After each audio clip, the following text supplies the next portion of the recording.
السلام عليكم ورحمة الله تعالى وبركاته. إن كان لشيء 446 ዓመተ ሂጅራ የኢድ አልአድሃ አረፋ በዓል ሁላችንም በሰላም አደረሰን። እንደዚህ ቀደሙ ለበዓል ፕሮግራሞች ላይ የተለያዩ እንግዶች በመጋበዝ አብረን ቆይታ እናደርጋለን። ለዛሬ ኡስታዝ ባህሩ ዑመርን ፍልውሃ አካባቢ ከሚገኘው ተውፊቅ መስጊድ ጋብዘናል። የመስጊዱ ኢማምና ኻጢብ ናቸው። ስለ መካና መዲና ከእስልምና በፊትና ከእስልምና በኋላ እንዲሁም ሌሎች ዘርዘር ያሉ ጉዳዮችን ከሳቸው ጋር ቆይታ እናደርጋለን። ሰላም አለይኩም ኡስታዝ እንኳን አደረሰዎት። ወራህመቱላሂ ወበረካቱ እንኳን አብሮ አደረሰን። እንግዲህ ከሰዎች ጋር እርሶን ወደዚህ ጥያቄ ለመጋበዝ ወደዚህ ኢንተርቪው ለመጋበዝ ሰዎች ጋር ያወራው ነበር። ብዙ ጊዜ መካና መዲና የቆየ ሰው ወይ የተመላለሰ ሰው ለኡምራም ለሐጅም ብዬ ስጠይቅ ኡስታዝ ጋር ብትቆይ ብለውኝ ወደ እርሶ ጋብዘውኛልና እዛ አካባቢ ነው የምናወራው እና ቅድመ እስልምናም ሆነ ከእስልምና በኋላ አንዳንድ ነገሮችን እያነጻጸሩ ስለ መካና መዲና ከበዓሉ ጋር ተያይዞ ስላለው ድባብ አንዳንድ ነገሮች ቢያወሩን ደስ ይለኛል። መልካም። ያው እንግዲህ እኔ መካና መዲና ብዙ ከኔ በለጠ የተመላለሱ ረጅም ታሪክ ያላቸው በርካታ አባቶች መሻይኾች አሉ። በአጋጣሚ ያው ሰው ምናልባት የሶሻል ሚዲያ ላይ አንዳንዴ ስለ ዑምራ ጉዞዎች ላይ ምናምን ሲመለከት ብዙ ጊዜ የተመላለስን አድርጎ ሊያስበው ይችላል እንጂ ብዙ የተጋነነ አይደለም። ግን በግንዛቤ ደረጃ ብዙ በዚህ ዙሪያ መጽሐፎችንም አዘጋጅቻለሁ ከአንድም ሁለት መጽሐፍና የሐጅም ሆነ የዑምራ ጉዳይ ከሚያሳስባቸው ሰዎች አንዱ ስለሆንኩኝ ሊሆን ይችላል ወደኔ የተቆመ። ምን ይመስላል እንደው መካ እና መዲና መሄድ ወይም ሐጅ ማድረግ ያለው ትሩፋት ከእስልምና አንግል ምናቀው ነገር አለ። እንደው አጠቃላይ ያለው ድባብ ምን ይመስላል? በመጀመሪያ ደረጃ መካና መዲና ሁለት የተለያዩ ሀገሮች ናቸው። ሁለቱን ነጥለን ነው ማየት ያለብን። በመካና በመዲና መካከል የ450 ኪሎ ሜትር ርቀት ያላቸው ሁለት ከተማዎች ናቸው። መካ ሙስሊሞች በቀን እንግዲህ 5 ጊዜ ሰላት ሲሰግዱ ሁሉ ጊዜም ከአእምሯቸው ከህሊናቸው የማይጠፋ የሰላት ቂብላቸው ወደ ስግደት ላይ የሚቅጣጩባት ከተማ ናት። መካ ማለት ኡሙል ቁራ በመባልም ትታወቃለች። የከተማዎች እናት ትባላለች። ጥንታዊ ከተማ ናት። የመጀመሪያው ቤት አላህን ሱብሓነሁ ወተዓላ ለማምለክ ለአምልኮ የተሰራው ቤትም ያለው መካ ላይ ነው። ኢነ አወለ በይቲን ውዲዐ ሊናሲ ለለዚ ቢበከተ ሙባረከን ወሁደን ሊልዓለሚን ፊሂ አያቱን በይናቱን መቃሙ ኢብራሂም ومن دخله كان امنا ياله قرانو يقتلالنا ان اول بيت وضع للناس በመድር ላይ ለመጀመሪያ ጊዜ ፈጣሪ ለማምለክ ለመገዛት የተቀመጠው ቤት የተገነባው ያ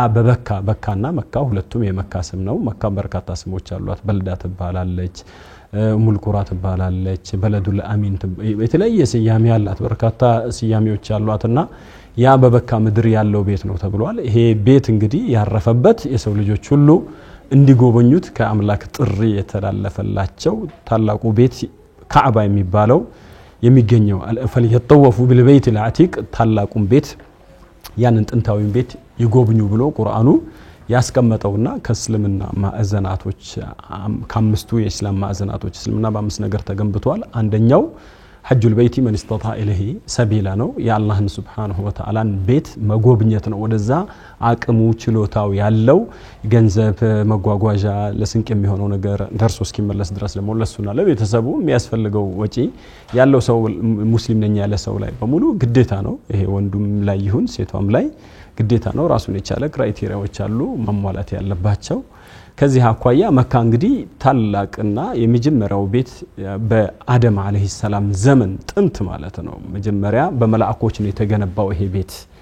አላህ የሰው ልጆች አባታችን አደም ጋር ነው የሚደርሰው። መላእክቶች ናቸው ለአባታችን አደም አላህን እንዲያመልክበት የገነቡለት ቤት ነው። ኢብራሂም አለይሂ ሰላም በኋላ ላይ መተው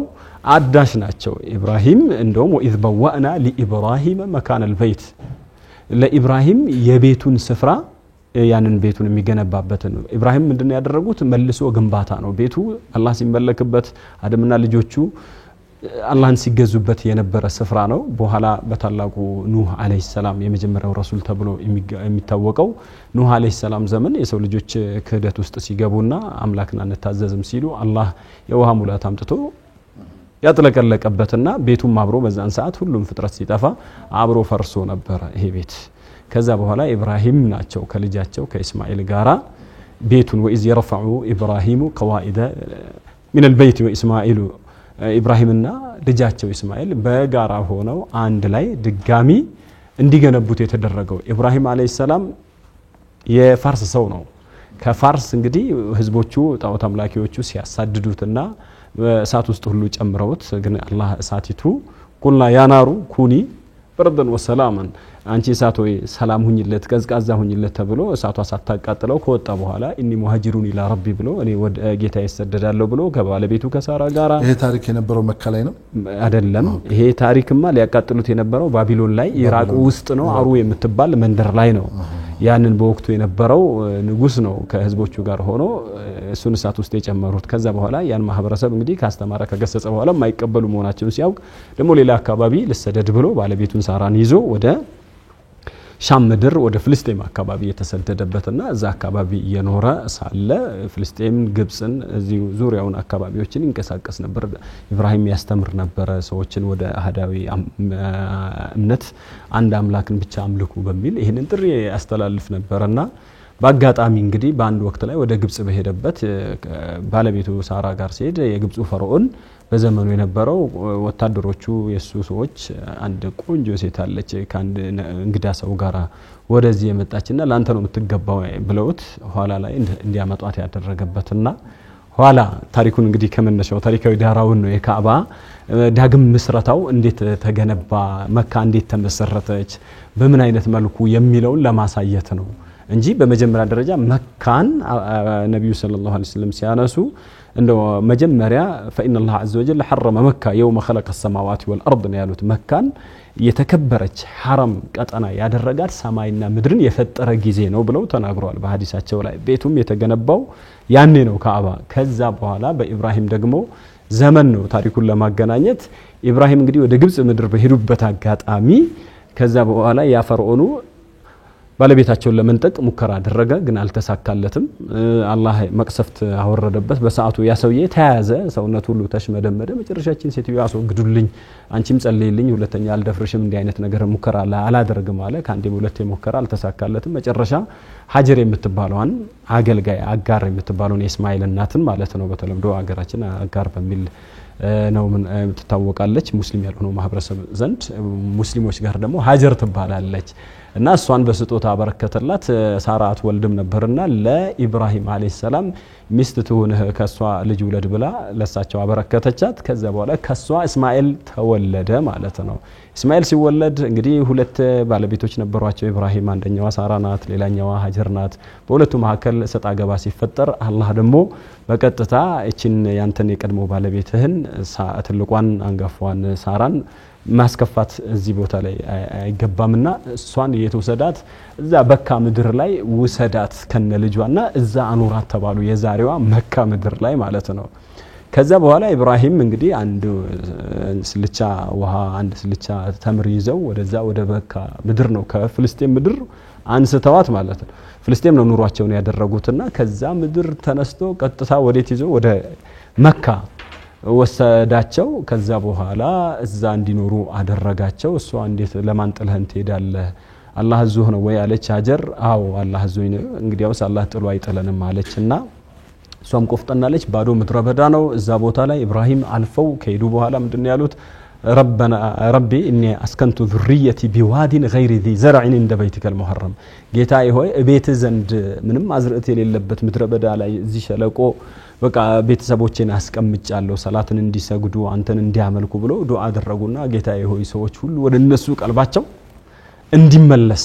ሰው ሁሉ እንዲናፍቃቸው አድርገ ይሄንን አካባቢ የሰው ልጆች የቀልብ ማረፊያ እንዲሆን አድርገው ብሎ ዱዓ አድርገው እሳቸው ሄዱ ከዛ በኋላ እሷ ልጇን እንግዲህ ተምሩን እየበላች ውሃውን እየጠጣች እዛው ልጇን ማሳደግ ጀመረች ተምሯም ማለቀች ውሃውም ማለቀ መጨረሻ ጭንቀት ሆነ ኋላ ላይ ዛሬ ሳፋና መርዋ የሚባሉ ኮረብታዎች አሉ ሀጅ የሚደረግባቸውና ካንዱ ኮረብታ ወደ አንዱ የዞረች እንቅስቃሴ ጀመረች ሚረዳት ሰው ፍለጋ ምንም ነገር ማግኘት አልቻለችም መጨረሻ ድምጽ ነገር ሰማች ድምጽ አሰምተኛልና እርዳኝ አለች ከዛ በኋላ ህፃኑ አጠገብ ጅብሪል አለይሂ ሰላም መልአኩ ጅብሪል መጥቶ በክንፉ ያን መሬቱን በሳና የዘምዘም ውሃ ፈለቀ ያን ውሃ እየጠጣች ልጇን እያጠባች እዛቸው ቆየች እንግዲህ በመድረ በዳው ላይ ከዛ በኋላ ከየመን አካባቢ የመጡ ነጋዴዎች አሞራዎች ሲያንዣብቡ ውሃውን ተከትሎ አዩ ወደዛ አካባቢ ውሃ ቃኛቸውን ፈለጉና እዛ አካባቢ ላይ መጡ ሲመጡ አንድ ሴት ከልጅዋ ጋር ውሃ አጠገብ ተቀምጣለች እዚህ ጋር እንድንሰፍር ትፈቅጂልናለሽ ሲሏት ጊዜ ውሃው ባለቤት ነኝ ያለችበትና ውሃው እንደው መጀመሪያ ሰግታ እየከበበችው ዙሚ ስትል ነበር በራሷ በድሮ በግብጻውያኖች ቋንቋ አትሄድብኝ አይነት ነገር ቁም እያለች እንደዛ የምትልበት እንግዲህ አሁን እዚህ ቦታ የእስማኤል እናት ግብጻዊ ናት አባቱ ፋርሳዊ ነው እስማኤል ደግሞ እዛ አረቦች ውስጥ ነው ያደገው እስማኤል ካደገ በኋላ ኢብራሂም መተው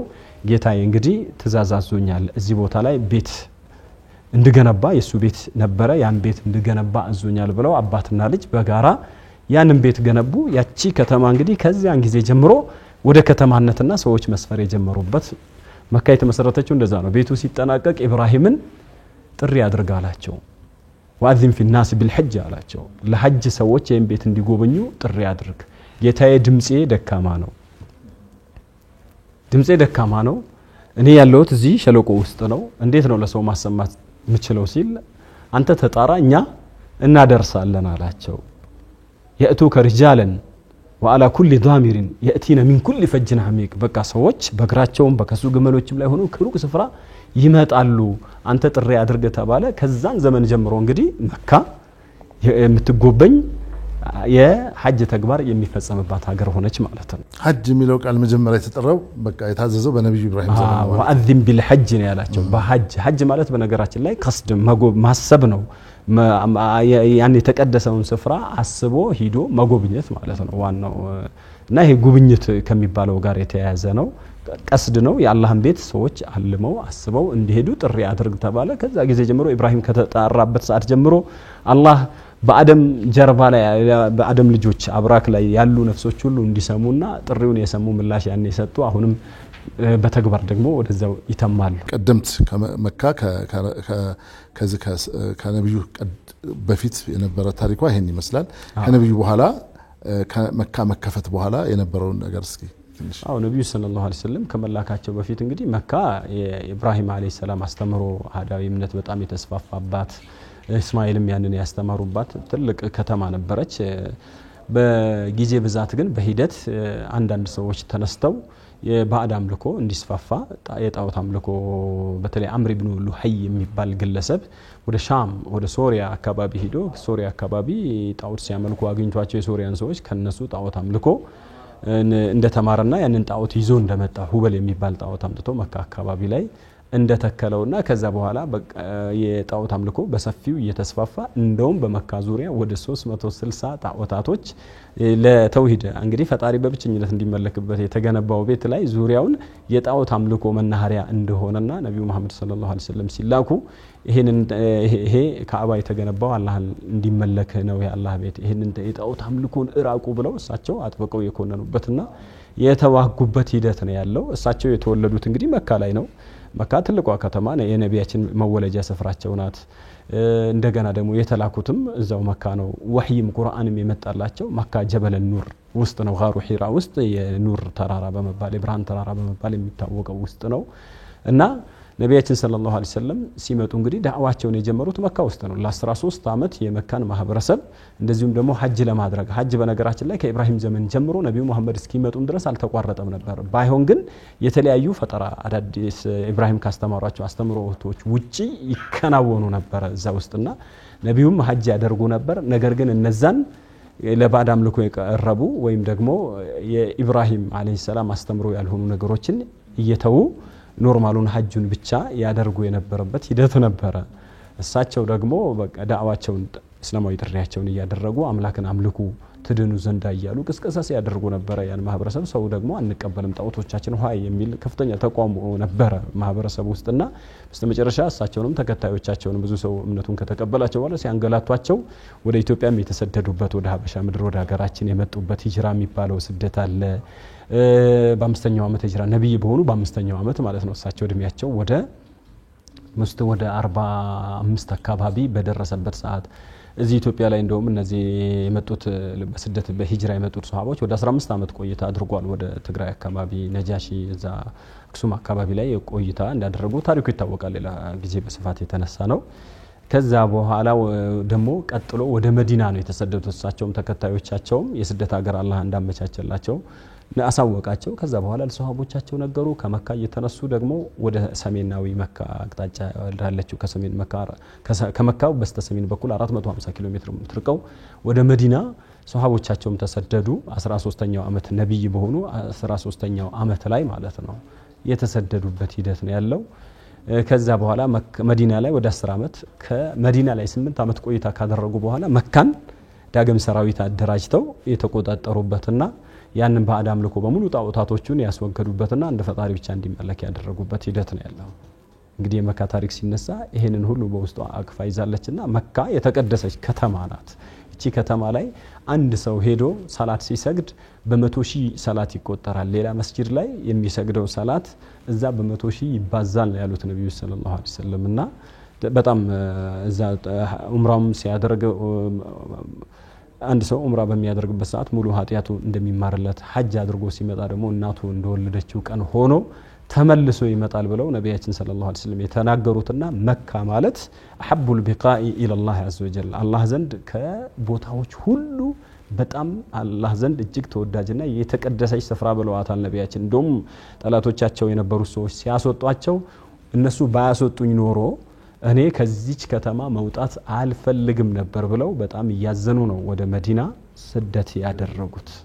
ስለዚህ መካ በዑለማዎች ዘንድ ከሁሉም ከተማዎች ሁሉ በላጯና ትልቅ ከተማ ናት የምድር ልብ ነው የምትባለው ሴንተር ናት መካ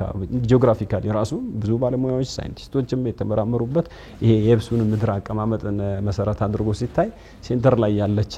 ከተማ ናትና ኡሙል ቁራም ተብላለች ሊቱንዚረ ኡሙል ቁራ ወመን ሐውለሃ ብሎ ነብያችንን የከተማዎች እናት የሆነችውና በዙሪያ ያለውን ህዝብ በሙሉ ልታስጠነቅቅ ብሎ በእንደዛ አይነት መልኩ ነው ለነብዩ ሰለላሁ ዐለይሂ ወሰለም የገለጸላቸው ማሻአላህ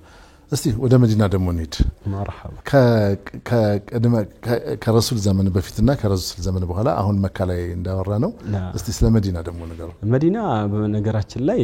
ነብዩ ሰለላሁ ዐለይሂ ወሰለም ከመላካቸው በፊት ኖርማል እንደማንኛውም ከተማ የነበረች ከተማ ናት የስሪብ ትባላለች ነዋሪዎቿ አውስ ኸዝረጅ የሚባሉ ጎሳዎች ነበሩ ያጎታሞች ልጆች ሆነው በስተው ነበርና ለሁለት ተከፍለው በጦርነት በቃ ረጅሙን ጊዜያቸውን የሚያሳልፉት የነበረው በጦርነት በመባላት በመናቆር ነው ባይሆን መዲና ወደ ሻም አካባቢ የሚሄዱ ሰዎች እንደ ማረፊያ ይተቀማት ነበር ወደ ሶሪያ ሲሄዱ አረቦቹ እዚህ የመካዎቹ ነዋሪዎችም ይሁን ሌሎቹ እዛ አካባቢ በጣም የዘንባባ ዛፍ የተመረ የበዛባትና ውሃማ አካባቢ ስለነበረች እዛች ከተማ ላይ አረፍ ብለው አንዳንድ ነገሮቻቸው የሚገዙትን የሚሸጡትን እንትን ብለው ቀጣይ ምዕራፍ ነበር የሚያደርጓት አንድ ሰው ካንደ ከተማ ወደ ሌላ ሲሄድ መሃል ላይ እንዳለ ከተማ ነበር የምትታየውና በእንደዛ አይነት ነው የምትታወቀው የትሪብ ትባላለች አካባቢዋ ላይ አይሁዶችም ይኖሩ ነበር አረቦችም ይኖሩ ነበር በጋራ ይታወቃልና ለረጅም ጊዜ ነብዩ ሰለላሁ ዐለይሂ ወሰለም ሲሰደዱ ወደ ያቺ ከተማ አላህ መርጦላቸዋል እንደ መናገሻ ከተማቸው እንድትሆን ነው አላህ ያሰበውና መዲና ሲገቡ እንግዲህ ነብያችን ሰለላሁ ዐለይሂ ወሰለም የትሪብ የሚለውን ስያሜዋን ቀይረው መዲና ብለው ጠሯት ጠይባ ጣባ የሚል ስያሜም አላትና እቺ ከተማ እንግዲህ በቃ በጣም ንጹህና ያማረች ውብ ከተማ ናት ብለው ነብያችን ሰለላሁ ዐለይሂ ወሰለም መዲና የሚል መዲና ማለት ለከተማ የሚሰጥም ስም ነው በነገራችን ላይ እና ያንን ስያሜ ሰጧት ከዛ በኋላ የመጀመሪያ ሱሐቦቻቸው ተሰደው ነበር ኋላ ላይ ቁረይሾች ሊገድሏቸው ሲሉ የመካ ሙሽሪኮች ያን ጊዜ ነብዩ ሰለላሁ ዐለይሂ ወሰለም እንግዲህ የተሰደዱበትና ከነሱ ማሳደድ ለተወሰነ ጊዜ መካ ላይ የሚገኝ አንድ ተውር የሚባል ዋሻ 3 ቀን ቆይታ ካደረጉ በኋላ የአንድ ሳምንት ጉዞ ገደማ አድርገው ረቢዑል አወል 12 አካባቢ ወደ መዲና እንደደረሱ ታሪካቸው ያሳያል ያ መካ ላይ 13 አመት ከቆዩ በኋላ ከዛ በኋላ መዲና ከገቡ በኋላ ነብያችን ሰለላሁ ዐለይሂ ወሰለም ለመዲና ከተማ በጣም ልዩ ፍቅር እንዲኖራቸው ዱዓ አድርገዋል አላህ ሆይ መዲናን መካን እንደምንወደው ወይም ከዛ በላይ አስወድደን ብለው ዱዓ ያደረጉበትና አላህ ሆይ በመዲና ላይ ያለውን ሁሉ ነገር ባርክ በረከቷን እጥፍ ድርባ አድርገው ብለው የለመኑበትና አይር ከሚባል ተራራ እስከ ተውር ድረስ ያለውን መካን ኢብራሂም አለይሂ ሰላም ሐረም የተከበረች ቀጠና አድርጓታል እኔ ደግሞ መዲናን ሐረም አድርጊያታለሁ አይር ከሚባለው እስከ ሰውር ያለው በሙሉ በሷ ውስጥ አላግባብ ዛፎቹ አይቆረጡም መሳሪያም ሆነ ጦርነትም ምንም አይነት ነገር አይካሄድባትም ቅዱስ ከተማ ናት ብለው ነብያችን ሰለላሁ ዐለይሂ ወሰለም ናቸው ቅዱስናዋን እንዴት መረጧት ግን አሁን ዙሪያው ላይ መካን ስናይ አሁንም በካርታ ስናይ ቀደምት ታሪኮችንም ስንመለከት ለምሳሌ ጣይፍ አለ ቅርብ ቦታ ነው አይደለ ጣይፍ 87 ኪሎ ሜትር ከመካ ይርቃል የተወሰኑ ህዝቦች አሉ የተወሰኑ ጎሳዎች ነበሩ እዛ የሚኖሩ ለምንድን ነው መዲናን ህዝቡ ምን አይነት አመለካከት ነበረው ፖዚቲቭ ቲንከር የሚባሉ ሰዎች አይነት ነገር ስለሆነ ነው አሁን ጣይፍ ላይ ለምሳሌ ሲሄድ የገጠማቸው ችግር ነበር አይደለ እንደዛ አይነት ችግር እንደማይገጥማቸው ምን ማረጋገጫ ኑሯቸው ነው ወደ መዲና ሄዱት የተመረጠችበት መሰረታዊ ምክንያት እንደው በሐዲስ ያለ ነገር ካለ ምንድነው በመጀመሪያ ደረጃ ጣይፍ ሲሄዱ በራሳቸው ተነሳሽነት እዛ አካባቢ መካ ሰዎች ሲያስቸግሯቸው ደጋፊ ባገኘ ብለው ነው ሄዱት የጣይፍ ሰዎች ግን አቀባበላቸው በጣም ሰቅጣጭ ነበርና ከፍተኛ ድብደባ አድርሰውባቸው ተመለሱ አላህም ደግሞ አብሽር ብሏቸው እንደውም ሰዎችን እናጥፋለሁ ብሎ የተራራውን መልአክ ሁሉ የላከበትና አይ እኔ ከነሱ አብራክ አላህን የሚያመልክ ሰው እንዲወለድ ነው ፈልገው እንጂ እንዲጠፉ አይደለም ያሉበት ነው ከዛ ተመለሰው መካ ላይ እንደገና ጉርብትና አንዳንድ ሰዎችን ጂዋር የሚባል አለ ጥበቃ ጠይቀው ተመለሰው የገቡበት ነው ይሄቺ መዲና ግን የተመረጠችው በአላህ Subhanahu Wa Ta'ala ቀጥተኛ ምርጫ ነው ያ የነብዩ ሰለላሁ ዐለይሂ ወሰለም ሰዋዊ ሙከራ ነው የጧይፉ ይሄኛው ግን መለኮታዊ ቀጥታ ትእዛዝ ነውና የስደት ሀገርን አላህ በመናም አሳየኝ ብለው ለሷሃቦች ነገሯቸው እንደዚህ ያለች እንደዚህ ምናምን ብለው የመዲናን ድባብ ቀረጹላቸው ወዲያውኑ ሷሃቦች ገባቸው ለንግድ እንቀሳቀሱ ስለነበረ ከተማዋን በደንብ ነው ያወቋትና የመዲና ሰዎች ምንድነው ቀድመው ወደ መካ ለሐጅ በመጡበት አጋጣሚ እስልምናን የተቀበሉ ሰዎች ነበሩ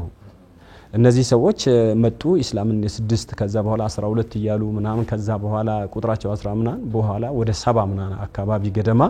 የሆነበትና ሁለት ጊዜ ከሳቸው ጋር ቃል ኪዳን የተጋቡበትና ለምን እዚህ ከምትቸገር ወደኛ ሀገር አትመጣም የሚል ሐሳብም አነሱ እነሱና እኛ ቤተሰባችንን ራሳችንን በመንጠብቅበት መልኩ አንተን እንጠብቀሃለን የከተማው የሀገሬው ሰው እስላምን ተቀብለዋል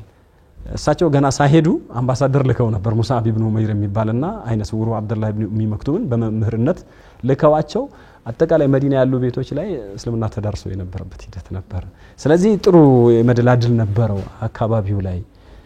ሰዎቹም ደግሞ ትንሽ ጦረኛም ነበሩና ሁሉም ታጣቂዎች ስለሆኑ በቀላሉ ለመጠበቅም ለሁሉም ነገር ዝግጁ ነበሩና እነዚህ ሰዎች በዚያ ባህሪያቸው እርስ በርሳቸው ሲፋጁ የነበሩ ሰዎች ናቸው ግን የሚገርመው ሁለቱ ጎሳዎች ነብዩ ሰለላሁ ዐለይሂ ወሰለም ወደ መዲና ሲገቡ በቃ በነብዩ አማካይነት ጎሰኝነታቸውን ትተው በእስላም ጥላ ስር የተሰባሰቡበት ሂደት ነበር የነሱ እንደውም የመጡት ሰዎች ምንድነው ያሏቸው እና እንደው በአንተ ሳቢያ እነዚህ ሰዎች አንተን አንድ መሆን ከቻሉ እንዳንተ እነሱ መሐከል ትልቅ ሰው የለም በሚል ማለት ነው ያጎሰኝነቱ ጦርነቱን በሙሉ ያስቆሙት ነብዩ ሰለላሁ ዐለይሂ ወሰለም ናቸውና ከዛ ቤት ግባም አዎ እሱማ ሲመጡ እኮ መጀመሪያ ያረፉት አንድ መስጂድ ቁባ የሚባል አለ የመጀመሪያው ታሪካዊ መስጂድ በነገራችን ላይ ቁባ የሚባል መስጂድ አለ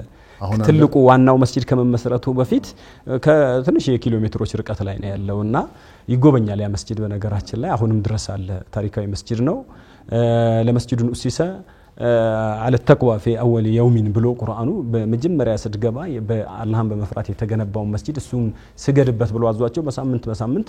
يهدوا يسجدون برزا مسجد يهدوا مسجد عمره ما ترجع هالي كوتر على بلو نبياتين يتناقروا هذا كمدينة تنستوى كمدينة كبيتو دوا درجونا هون إنيا حج هون عمره يمهرسوا زا مسجد جبتو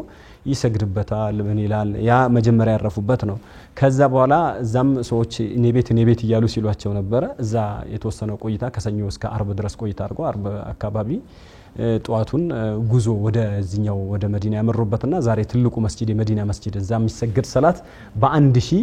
ሰላት ከሌሎች መስጂድ ይበልጣል ያሉበት መስጂድን በኋላ ላይ ነው ግመላቸው ላይ ሆነው ግመሏ እንግዲህ ማእሙር ናት አሉ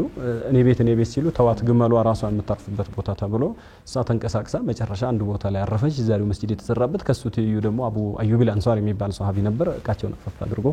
ቤቱ አስገባ ከዛ እሱ ቤት ነው ለተወሰነ ጊዜ ቆይታ ያደረጉት ማለት ነው ከዛ መስጂዱን ሰሩ ከዛ በኋላ ነው መኖሪያ ቤታቸውን የሰሩትና መዲና እንግዲህ ምርጥ ከተማ እንደሆነችና ነብያችን ዱዓ ያደረጉላት መዲናን እንደው ሰዎች ቢያውቁ ኑሮ እሷን ጥለው እንደማይወጡና መዲና የሰላም ከተማ ጣባ ብለው ይጠሯት ነበር ጠይባም ትባላለች ለምንድነው ድምጽ ረብሻ ሁከት ምናምን የሌለባትና ድምጾችን ሁሉ የመዋጥ ኃይል አላት ይላሉ ዑለማዎች ሲያነሱ ሌላ ከተሞች ላይ ያሉ መጥፎ ጠረኖች ሁሉ የላትም እና ለኑሮ በጣም የተመቸችና ውብ ከተማ ናት። በነገራችን ላይ መዲና ነብያችን ሰለላሁ ዐለይሂ ወሰለም እዛ መዲና በውስጡ ያዘችው ትልቁ ተራራ የሁድ ተራራ አለ። ያ ተራራ ከባድ ፍልሚያ የተካሄደበት ነብያችን አቡበክር፣ ዑመር፣ ዑስማን አንድ ላይ ተራራው ላይ ሲወጡ ተራራ ወደ 25 ኪሎ ሜትር የተራራ ሰንሰለት ነው። ሲንቀጠቀጥ በደስታ ነብያችን ኡስቡት ያ ኡሁድ አንተ ኡሁድ እርጋ ላይ የአላህ ነብይ ጻዲቁ አቡበክር ሁለቱ ሰማዕታቶች ዑመርና ዑስማን ያሉበት ላይ ያሉ ብለው ያሉትና ተራራውን ሲያዩት ይሄ ተራራ ይወደናል እንወደዋለን ያሉት ነብያችን ሰለላሁ ዐለይሂ ወሰለም ትልቅ ተራራ ነው። ከዛም ባሻገር መዲና መስጂድ ረውደቱ ሚን ሪያድል ጀና የተባለበት አንድ ስፍራ አለ። ከቤቴ እስከ ሚንበሬ ድረስ ዲስኩር ማድረግበት ሚንበር ድረስ ያለው ስፍራ የጀነት ጨፌ ነው ብለው ነብያችን ሰለላሁ ዐለይሂ ወሰለም የተናገሩበትም እዛው መዲና ነው የሚገኘው። መዲና የነብዩ ሰለላሁ ዐለይሂ ወሰለም መጨረሻ ያረፉበት አስክሬናቸው ያረፈበት የተቀበሩበት እዛው መዲና መስጂድ ነው። በቂኡል ገርቀድ የሚባል ደግሞ በርካታ ሱሐቦች የተቀበሩበት የመቃብር ስፍራ አለ። በአጠቃላይ መዲና ትልቁ ታሪካዊ ከተማ ነው። ከመካ ቀጥሎ በሁለተኛ ደረጃ ብዙሃን ዑለማዎች የሚያስቀምጧት ታላቋ ከተማና አላህ ለነብዩ ሰለላሁ ዐለይሂ ወሰለም መኖር ያደረጋትና እንደውም ከመካ የበለጠ እንድንወዳት አድርገው ሱሐቦቻቸው ታማውባቸው በቃ መካን ሲናፍቁ አላህ እንደው በሽታውንም ምኑንም አስወግድልንና ከዚህ ተላላፊ እንደ ወባ ምናን ያለ በሽታ ነበር ያን አስወግድልንና እቺን ከተማ እንድንወዳት አድርግ ብለው በቃ የተባረከች ከተማ አድርግልን ብለው ነብያችን ያደረጉበትና የመዲና ቅድስና ከነብዩ ሰለላሁ ዐለይሂ ወሰለም ከነብይ አስተምሮ ከእስልምና ሸሪዓ ጋር አብሮ እየተከሰተ ነው እንጂ ታሪካዊ ዳራዋን ወደፊት ስንመለከት በፊት የነበረበትን እንደማንኛውም ኖርማል ከተማ የነበረች ናት። ከመካ መከፈት በኋላ ረሱል ሰለላሁ ዐለይሂ ወሰለም መካ ውስጥ ነበር የሚኖሩት። ወደ ከአላህ ጋር ሲገናኙና ቀብራቸው ደግሞ መዲና ነው ያለው። በምን ምክንያት ነው ወደዛ ሄዱት? በአጋጣሚ ነው ወይስ አይደለም? በመጀመሪያ ደረጃ እንደ እስልምና ለአላህ ብሎ አንድ ሰው አንድ ሀገር ለቆ ከተሰደደ በኋላ ተመልሶ ወደ የተሰደደበት ከተማ ላይ መኖር አይፈቀድላቸውም ነበር። እነሱ ተከልክለው ነበር። ሱሐቦቻቸው ሁሉ በቃ ወደ መካ የምትመለሱ ከሆነ ሂጅራችሁ ያደረጋችሁ ስደት በሙሉ ይበላሻል ነው በዜሮ ይባዛል አላህ ዘንድ አጅሩ አይኖርም እንደሆነ ታገኙም ብሏቸው ስለነበር ሁሉም ሱሐቦች መዲና ነው እንትን ያሉት። ወደ መካ አልተመለሱም። መካን አስተዳደርም ሲሾሙ ሙሃጅር አይደለም የሾሙባት ኖርማል የነበሩ ሰዎችን ነው መካ ላይ እንዲ እዛው የከተማው ነዋሪዎችን ነው ሾመው የተመለሱት እሳቸው ከከፈቱት በኋላ። ስለዚህ እሳቸው ማለት ተፈቀደላቸው ነው የኖሩት ማለት ነው። በቃ እሳቸው መካ የመጡት መቼ ነው? ስድስተኛው ከተሰደዱ በኋላ በስድስተኛው ዓመተ ሂጅራ ላይ ሞክረዋል። አናስገባም ብሎ ቁረይሾች ድርድር አድርገው የተመለሱበት የሁዴይቢያ ስምምነት የሚባል አለ። በሰባተኛው ዓመተ ሂጅራ ላይ ግን የመንገደኛ መሳሪያ ብቻ ይዘው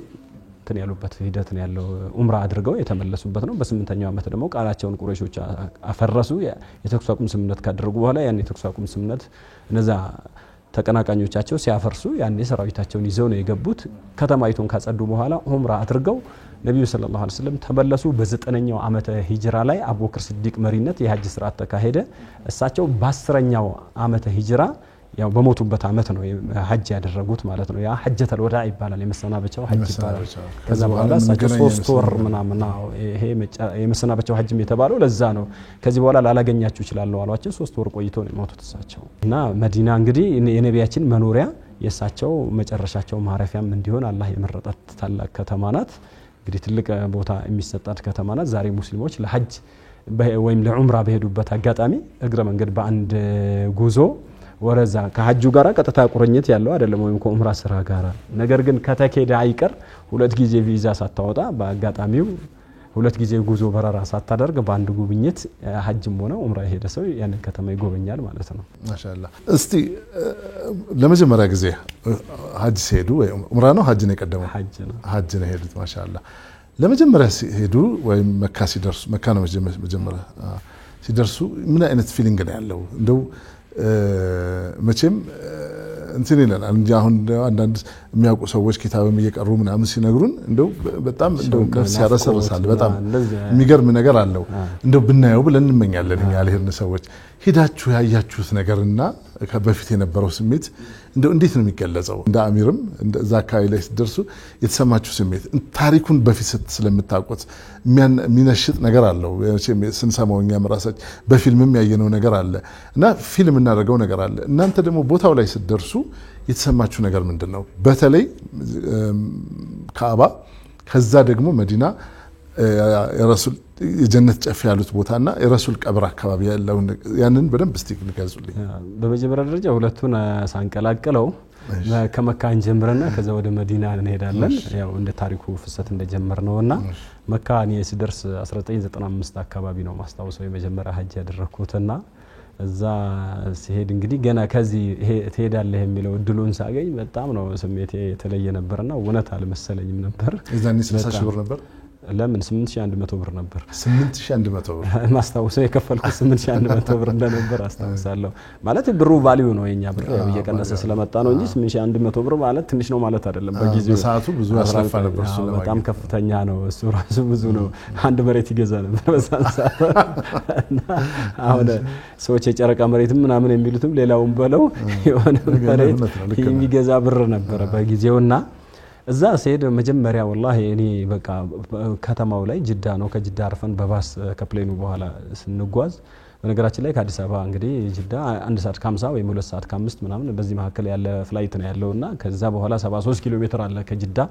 መካ ለመድረስና ያንን ኪሎ ሜትር ከተጓዝን በኋላ መካ ላይ ገና ሚናራዎቹን ሳይ ነው በቃ የሆነ ክው ነው ያልኩት። ልክ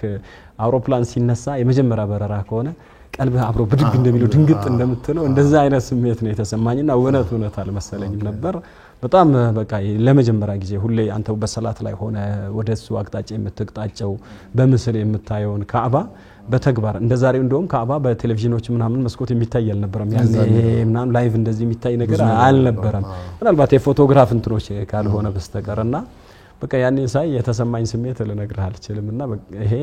ያአላህ እንደው የመጨረሻ ያታድርግብኝ ይሄን ቤት አንድ ያሳይተኛል ደግመህ ደጋግመው ወሰደኝ ብዬ አላህን የለመንኩበት የተማጸንኩበት ትልቁ በቃ በታሪክህ ላይ ያአላህን ቤት መጎብኘት አንድ ሙስሊም ትልቁ የሚያለመው የሚያስበው ከኢስላም አምስቱ ማዕዘናቶች ውስጥ አንዱ ነው። ይሄንን መፈጸም ላንተ ትልቅ ስሜት ነው የሚሰጥህና ከአባን ጧፍ ስታደርግ እዚህ ጋር ሐጀር አልአስወድ የሚባል በሰዎች ኃጢያት የጠቆረ ከጀነት የመጣ ነጭ የነበረ ድንጋይ ነው እና ያንን ድንጋይ ራሱ መነሻ ጧፍ ስናደርግ እሱን ከሱ ነው የምትነሳው። እሱን በእጅህ ተሰመህ ነው የምታልፈው። ለምን ከጀነት የመጣ የተባረከ ድንጋይ ስለሆነ ማለት ነው እንጂ ዑመር እንዳሉት አንተ ድንጋይና አጠቅመም አትጎዳም ነብይ ሲሰሙ ባላይ ኖሮ አልሰምህም ብለው በዚህ ደረጃ አለ። ከዛ የኢብራሂም መቃሙ ኢብራሂም የሚባለው ካዕባን ሲገነባ የገነባበት ራሱ ጫማው ያረፈበት ድንጋይ አለ እና ያንን ሁሉ ስታይ ዙሪያውን ጧፍ ስታደርግ ዘምዘሙን ስትመለከት ሶፋና መርዋ ያንን ሁሉ ስታይ ትናንትና የነበረውን የኢብራሂምና አለይሂ ሰላም ታሪክ የነብዩን ሰለላሁ ዐለይሂ ወሰለም ዘመንን ነው ወደ ኋላ የሚያስታውስና የሚሰጥ ስሜት የተለየ ነው። መዲናም ስትገባ ደግሞ የነብዩ ሰለላሁ ዐለይሂ ወሰለም አገር እንግዲህ የተለየ ድባብ ነው ያለውና መዲና የተረጋጋች ናት። መካ በነገራችን ላይ መርካቶ በለው ብዙ ሰው ይገባል ይወጣል ምናምን በጣም አክቲቭ ነው። ዓለም በሙሉ ሐጅም ዑምራ የሚደረገው እዛ ስለሆነ መዲና ጸጥ ያለ ስክን ያለ ነው። መስጂዱ ላይ ሄደ ሰላት መስገድ ነው። ከዛ አሁን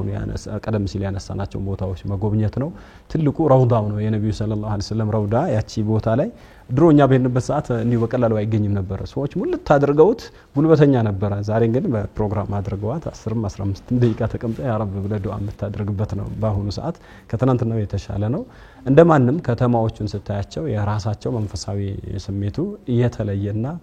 አላህ እንግዲህ ይወፍቀንና ደግሞ ደጋግሞ ይሰደን። እኛም ያን ያ አላህ ያ ረብ እንደው የመጀመሪያችን አታድርግብን ብለን ለምን አድርገ ዱዓችንን አላህ ተቀብሎን በተደጋጋሚ ለማየት እድሉን አግኝተናል። አልহামዱሊላህ ኡስታዝ ከኤንቢሲ ኢትዮጵያ ያልን ብዙ ጊዜ እንደውላለን። አምናም እንዲሁ እዚሁ ከተማ ካሉ ሁሉ ጊዜ ለመተባበር ፈቃደኛ ኖት። በዚህ በጣም እናመሰግናለን። በተመልካች ስም መልካም በዓል እንዲሆን ለሁላችንም እንመኛለን። ምናልባት የሚያስተላልፉት መልእክት ካለ? ያው እንግዲህ ለ1446ኛው ዓመተ ሂጅራ የኢደል አድሃ በዓል በአገር ውስጥም ሆነ በውጭ ሀገር የምትኖሩ የኤንቢሲ ተመልካቾች እንደዚሁም አጠቃላይ መላው ሙስሊም ማህበረሰብ እንኳን አደረሳችሁ ለማለት ወዳለው ተቀበለላሁ ሚና ወሚንኩም ሷሊህ አልአማል ወኩሉ ዓም ወአንቱም ቢኸይር። ከኡስታዝ ጋር የነበረን ቆይታ ይህን ይመስላል። ሌሎች የኤንቢሲ የበዓል ፕሮግራሞች ይቀጥላሉ። መልካም ቆይታ።